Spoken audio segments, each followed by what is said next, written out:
Happy House, presented by Creative Kid Stuff. We are back at Tonkadale Greenhouse, taking a second look at some of the fun segments we've done with Jessie. And she is going to teach Chandler and Ella and I how to make a fairy garden, a fun activity to teach your kids about gardening. And then we're learning how to grow our own herbs to cook for our families. Stay tuned for the Happy House. Hi, I'm Happy. I learned early on things are much easier with a little help. I also have a few tricks of my own to share. It's go time, people. Welcome to the Happy House, presented by Creative Kid Stuff. One of my favorite projects we ever did, because I had started doing them on my own before even working with you, fairy gardens. But you taught me how to take it to such a higher level. That was a lot of fun. It was really fun having the kids here that day. Hey, are you guys ready to do some gardening?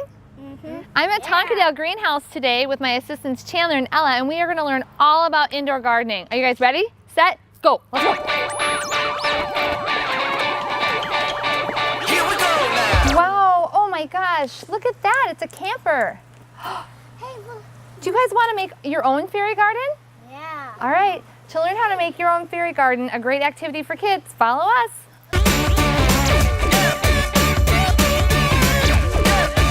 So there's a couple different ways to do a fairy garden. You can do an indoor fairy garden or an outdoor fairy garden. Okay. Today we're going to do an outdoor fairy garden, but you could possibly bring it indoors. So the important thing to think about is where your fairy garden is going to be. If it's going to be outside, you're going to want to make sure that your container has drainage. Okay. So a way to accomplish drainage in a container like this would be to drill a hole in the bottom with just a regular drill. However, if it's a container that you cannot drill, maybe it's something important, you don't want to damage it, or say you're using a terrarium, like a glass terrarium or something where you don't have drainage, there are ways to kind of get around that. And so what we recommend is layering your container. So the first thing you would do is put charcoal on the bottom. Chandler, could you pass us the charcoal? You can pass the whole bag. Okay.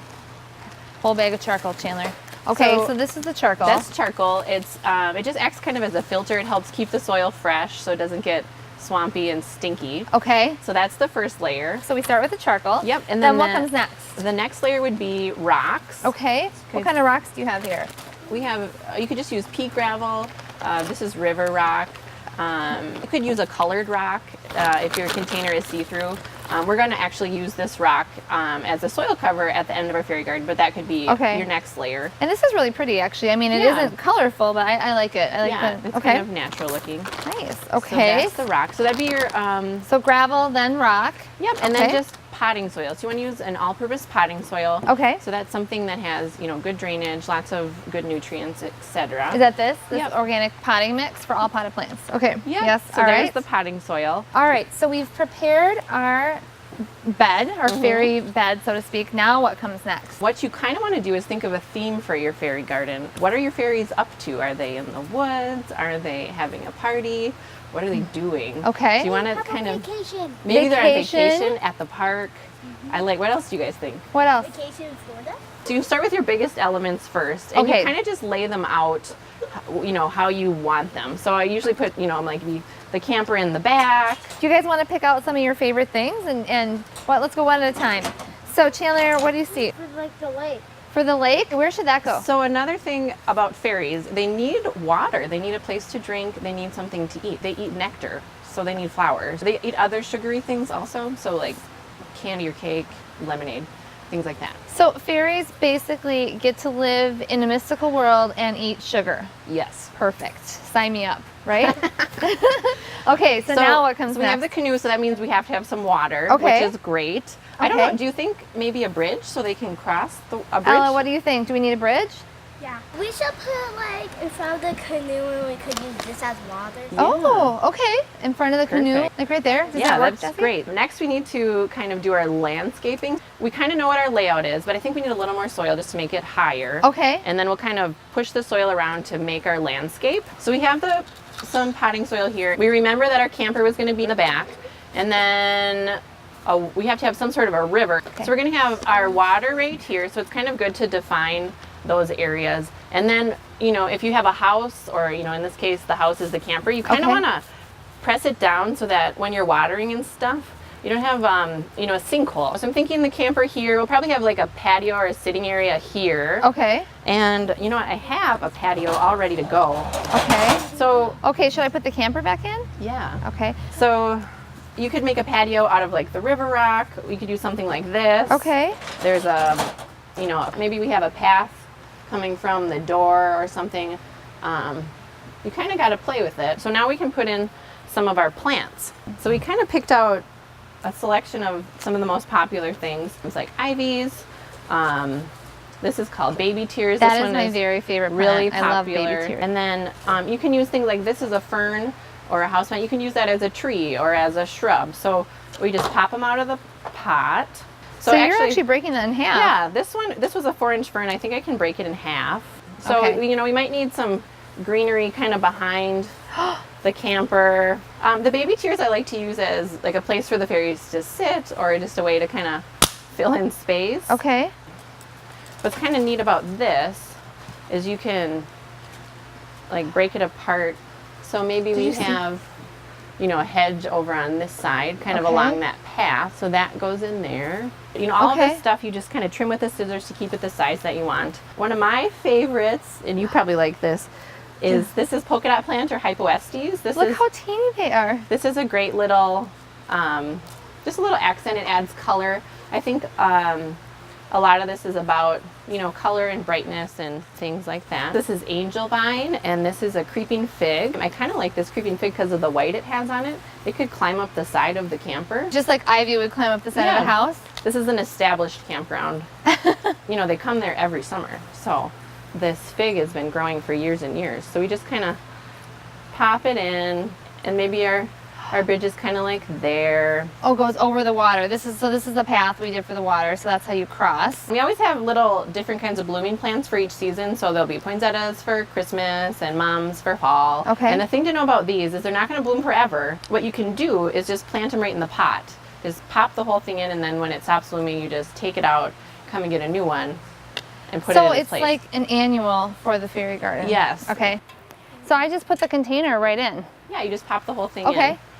And I think I'm going to put some more of this sedum here because this is kind of like, you know, a grassy place after the bridge. You know, you can leave some areas not covered with plants because you want room for things to grow and fill in. And then you can add some moss and rocks at the end, and we'll do that.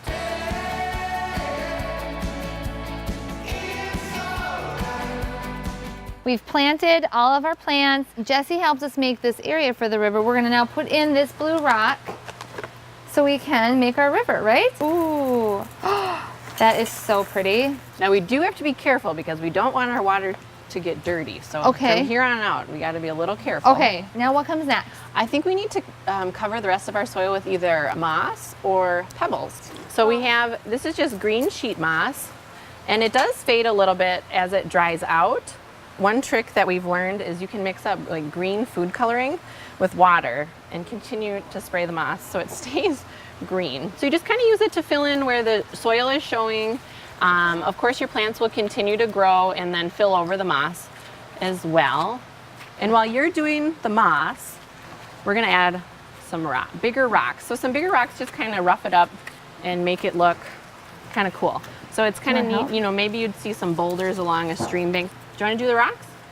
Okay, so just kind of place them around the river. Where are you gonna put the moss? Yeah. Right. You can put moss on the rocks. Right there. Did you find a spot? Cool. I want some pebbles. Okay. Oh, pebbles on the side of the path. Yeah, you could like line the path with pebbles or... Ooh, that would be cute. Perfect. I have these kind of colorful buttons. These are really cool. You could actually make a path with buttons or, you know, make little chairs with button tops for fairies to sit on. But I cute. thought they might be kind of cute just, you know, pushed in the water, like just to They add look some... like inner tubes or like, something. Yeah, like little floaties or Yeah. inner tubes. Do you want to put a few buttons in the water? I thought that would be kind I want of to cute. put some like random pebbles. And then Random pebbles. Okay. Yeah. We need a fairy garden that is the size of this table. I think, yeah, we really do to have a, you know, a real live campground. It would be, and Oh, yeah, then the and then canoe. canoe. Chandler, how do you think it should be? Like leaning up against the rock? Like they just got done canoeing? there on the Yeah. bank of the river. Exactly. So kind of, yeah. And that's kind of the fun part. You can move stuff around. Sometimes the fairies move stuff when you're not looking. And then there's just other little things you can poke in. Like it's kind of fun to do like a trio of bird houses, big, medium, small, you know, just to kind of have fun. And this is kind of, you know, you can collect items. Like maybe the first day you buy the camper and the bridge. Yes. And the plants. And then the next time you come, you buy the canoe and the frog and the birdhouses. It's kind of about collecting and creating a story and doing it together. So it's fun. What I like to do at our house too, because we've actually planted a fairy garden, nothing as elaborate as this, but we've used things that we actually have Yeah. in the house. I mean, I actually have a button collection, so you can use Yeah. your own buttons. And then we have small animals that we like to put in there, but I think you can do that and then layer on a whole bunch of things, so it really is yours. Maybe Yeah. a sock. You could put a sock monkey in. A sock monkey? The fairies would love that. But you know what? The last thing we have to do is to pick our Small ones. fairy. So there are hold that so many fairies to choose from. You just kind of have to pick the fairy that speaks to you and think about what they are doing. I want that blue one. You want the blue one? The blue one should be like right there. Yeah. Yeah, and that one can just go right in because there's like a door. I don't know if we'll be able to fit the fairy in. Let's watch what Jesse's gonna do. So all the fairies come with a little pick so you can stick them in where they need to go. Okay. So he could be like He could be overlooking. flying. He could be flying. He could be standing on the bridge. He could be getting ready to walk down the path. You know, wherever you How kind of about on want the him. bridge? You like him I on the love bridge? the Do you want to put him bridge. in the bridge? But that was my fairy. Well, you wanna put him on there? Yeah. You're right. welcome. Perfect, Thank Chandler. you. Thanks, Ella. All right. So then when you're all finished, you're going to want to water it in. When you're watering, you just want to water the individual plants. You know, you don't want to take a garden hose to it. Okay. Just pay attention to each little plant that's in there. Yeah, yeah. Okay. I don't do that. Perfect. Okay. Are you gonna water a plant for us? You don't have a watering can. We're just. Are But you, we can use the spray bottle also to just kind of mist everything and get the dust and the dirt off of all of our plants. This is Buttercup. Where should she go? Well, we could have one that looks like a buttercup thing, and she could be climbing up that ladder. fit. You know where I kind of like her? Is right by this yellow plant. You know why? Because I feel like she might be trying to hide She may be from the other hiding. fairy, and Yeah. that is the closest. So then he can't see her because she's in the smelling yellow. the flowers. Or she's and smelling the he's thinking- flowers. He's thinking where she is. Yeah. He's playing hide and seek. They're playing hide and seek. Yeah. There you go. Thank you so much for yeah. helping Yeah, us your with eyes this, closed. Jessie. This Sure. is so amazing. And thank you, Chandler and Ella, for helping. Ella, we need your wand to give it the magic touch. And we have a perfect fairy garden. So through the magic of editing, we've shown you this in about 7 minutes. However, we've been working at this project for well over a half hour. So it's a really great activity to do with kids, but not only is the planting of the garden fun, shopping for the garden is fun, and then also the upkeep after teaches responsibility and just teaches sort of a respect for life, I would say. It's a really great thing to have in your house. So if you want to see the entire process, visit our website. Coming up next, learn how to grow your own herbs right after these messages.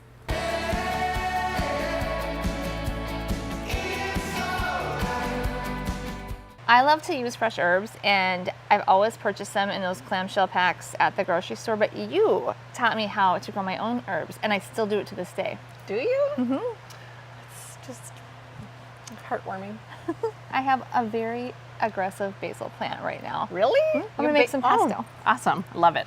I love cooking with herbs, and I often buy them at the grocery store, either fresh or in jars. But I am here with Jessie at Tonkadale, and she is going to teach me how to grow my own herbs so I can have them basically on demand, like on demand TV, except for on demand herbs. Streaming herbs. Streaming herbs. So we're going to talk about that right now. In the wintertime, it's difficult to grow all herbs indoors, but what we can do is we can just kind of start with a nice assortment of kind of tough things, you know, hardy things to grow inside. I think that's actually really great. Like hardy, so hardy, what are the, and I'm guessing those are maybe most of the go-tos, right? I would say, yeah. So you know, you're gonna have to be a little careful because herbs like well-drained soil. They don't like to be moist all the time. They can succumb to powdery mildew and things if there's too much moisture and humidity. Okay. So you want, you know, bright light, good drainage. So bright light, good drainage. A good temperature, Okay. not too drafty, etc. So, you know, you want to pick what you're going to use because, you know, then as you use them, it kind of helps with the maintenance and things like that. So if you're using your rosemary, you're trimming it and using it, and that helps make it fluff up nice and full Got it. again. So as you're cutting the herbs, it's good for them because it kind of rejuvenates them and they put out new So leaves. using my herbs actually promotes growth. Definitely. Okay. Mhm. So you've got basically here just a colander with this liner, and of course it has holes, so when you water it, it's going to leak. So even just a cute plate underneath would be great. Yeah. So I want to plant, I like to cook a lot of Italian things at Okay. home, even though I'm not Italian, but I like to make pastas and things. And so help me put together an assortment that would be easy for me to grow and I would Sure. be able to use all the time in this container. Sure. So I think what we'll start with is parsley, thyme, and oregano. They're good friends with They're each good other. friends? Yeah. Okay. And I mean, when you're planting your container, also you want to kind of think of the aesthetics. So a lot of time when we're planting a container of any sort, you want, you know, something tall, which would be your parsley, and something trailing. Your thyme's going to kind of creep and trail, and so is your oregano. So you kind of have a nice assortment. So you have high, medium, and low, and some different foliage sizes, shapes. That looks pretty together and it actually smells amazing. It does. So just regular potting soil is good for herbs. Again, they like well-drained soil, so regular potting soil with peat moss. It's not just soil, it's got a mixture, but it's Yeah. just the potting soil, standard Right. potting. So I put enough in to just cover the plants. Yeah, maybe about 3/4 of the way full. Okay. You forgot your gloves. You're I going know. on natural today? Yeah, I'm going rogue. Okay. It's rogue planting happening right here. Okay, so I've got that. So then I just basically You're gonna have to give it a spank. spanking is okay with plants. Okay, so I'm gonna put this in. And Jesse's gonna help me make it perfect. Oh yeah, that's pretty. Okay. And I'm loosening. You can up. tear off some of those roots if they get in the way. Okay. Okay, this actually makes me really happy right now. And my Yeah. name is Happy, but this makes me happy because it looks pretty, it smells pretty, and I'm going to be able to cook for my family with this. Yeah.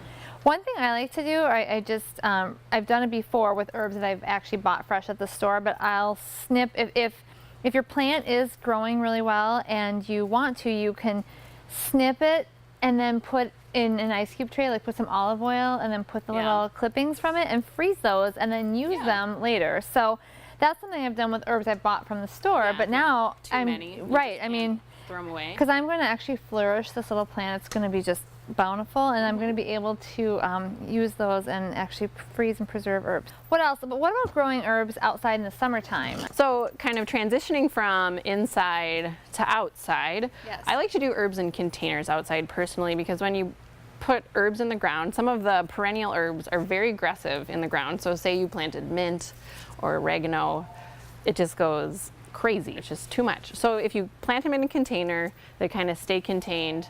You know, they do die at the end of summer, but you know, it's good to start fresh, right? Again, you've used them. You've used them for the whole summer. Used them, you've cooked with them, you've enjoyed them.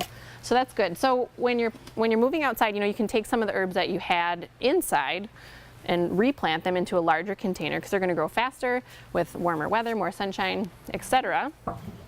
So I chose this big container because what I thought would be kind of neat to do is like plant maybe a tomato plant in the middle that's going to be nice and tall, and then you have some herbs kind of around the bottom. So it's kind of multi-purpose and interesting at the same time. Yeah, I like that idea because so actually, I have a question. Would a tomato plant and herbs fit in this container? Is it Yeah. big enough for it? Yeah, I think by the end of summer the tomato might be larger, but you'd want to choose a tomato with a smaller growth habit, like a determinate tomato. So those are the ones that grow, stop growing, produce, and then they're done. You know, the Okay. indeterminate tomatoes, they go on and on and on and on and on. What I like about this also is what an amazing gift to give like a new homeowner Yeah. or so a tomato plant and then also herbs around it. It's like your own little Italian garden, honestly. Sure, yeah. And again, when you're going outside with this, you want to make sure you have a drainage. So you drill a hole in the bottom, Okay. regular potting soil. How about sunlight? How much sunlight do we need? Lots of sun. Outside sun. herbs need as much sun as you can give them. 4 to 6 hours or more is best. They like it nice and hot. How much can I cut off to actually use for my cooking with still maintaining the integrity of the plant so it can continue growing? Sure. I mean, the basic idea would be to leave some leaves so they can still gather sunlight, etc. So you don't have to be super gentle. You can really kind of go in there and just snip what you need. You know, something. That's a lot of parsley right there. Yeah. So you can see that there's still a lot of leaves left, so they can still collect sunlight and grow. You know, something like that's trailing or has arms like oregano, you just kind of go down. You can kind of selectively choose where. Which looks best? Yeah, if you need to make it, you know, you want to make it shapely.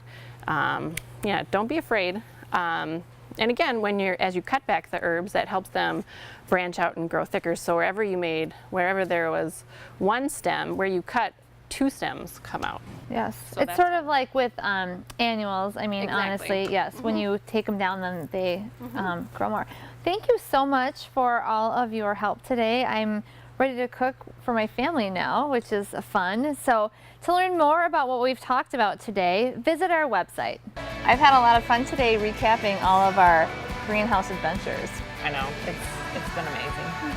Thank you so much for all you do for us. Yeah, it's fun. My pleasure.